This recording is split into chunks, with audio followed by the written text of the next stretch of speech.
Screen ते ॿ शिकिलूं ॾिसी सघिजनि थियूं जिन मां हिकिड़ी जो रंग वाङणाई जॾहिं त ॿी जो रंग नीरो आहे। सवाल इहो आहे त कहिड़ी शिकिल या फिगर वधीक एराज़ी ते मुश्तमिल आहे या वधीक जॻहि वालारे थी। एरिया या एराज़ी जो अंदाज़ो असां शिकिलुनि खे ॾिसण सां ई लॻाए सघूं था, पर असां आख़िर इन्हनि जी मेजरमेंट या माप कीअं कयूं? असांखे आख़िर कीअं ख़बर पए त हीअ जेकी ब्लू तस्वीर आहे या ब्लू शिकिल आहे इहा पर्पल या वाङणाई कलर खां केतिरो घटि एरिया या एराज़ी कवर करे थी? छो न हिकिड़ो बुनियादी एको वठिजे जेको ॿिन्हिनि जे एरियाज़ या एराज़ी खे मालूम करे।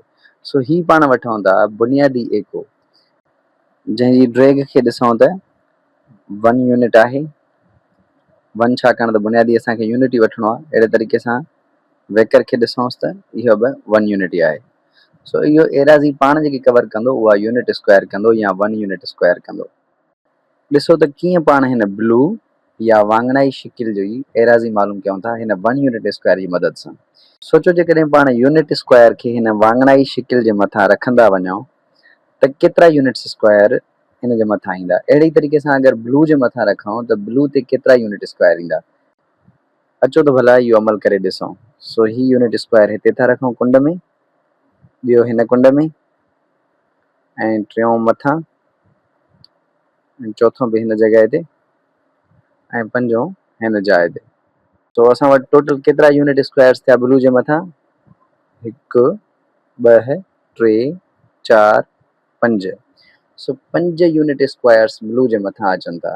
अगरि पाण हिननि खे बाउंड्रीज़ ॾियूं त बाउंड्रीज़ बि असां ॾेई सघूं था, छाकाणि त इहे हिनखे ओवरलेप या हिक ॿिए जे मथां नथा चढ़नि, न ई बाउंड्री जे मथां चढ़नि था, ऐं न ई चढ़णु घुरिजनि। अगरि चढ़ी वेंदा त पोइ ॿियो एरिया कवर करे वठंदा। सो पाण चई सघूं था त ब्लू वारी शिकिल जेकी आहे उनजो एरिया 5 यूनिट स्क्वायर आहे या 5 स्क्वायर यूनिट आहे। सो इन तरीक़े सां अगरि पाण हिन वाङणाई शिकिल खे ॾिसूं ऐं इन्हनि जे मथां यूनिट स्क्वायर्स रखूं, ही हिते, ही भर में, ही मथां, सो रखंदा था हलूं पाण, ही हिते, ही हिन जाइ ते, ही हिते, ही हिते, ही हिते, बाक़ी असांजो हिकिड़ो बचो उहो रखूं था हिते। सो अचो त हिननि खे बि ॻणियूं था त ही केतिरा यूनिट स्क्वायर्स थियनि था। स्क्वायर यूनिट्स करण खां अॻु में मां हिननि जो बाउंड्रीज़ थो ठाहियां ताकी असांखे ख़बर पए त असांजा यूनिट स्क्वायर्स न त असांजी शिकिल खां ॿाहिरि ओवरलेप या चढ़नि था, न ई वरी हिक ॿिए जे मथां चढ़नि था। बॉर्डर्स ठाहिण खां पोइ अचो त यूनिट स्क्वायर्स खे ॻणियूं। 1 2 3 4 5 6 7 8 9 10।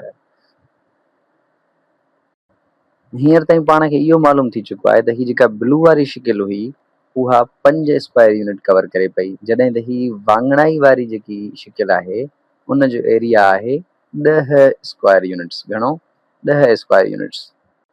सो असां चई सघूं था त वाङणाई वारी शिकिल ब्लू वारी शिकिल खां या नीरी शिकिल खां 2 दफ़ा वधीक एरिया कवर करे थी। पाण खे ख़बर आहे त को बि मिक़दार मालूम करण लाइ लाज़िम हूंदो आहे संदसि यूनिट हुजणु घुरिजे। सो इन लाइ सभ खां पहिरियां पाण यूनिट ठाहियोसीं।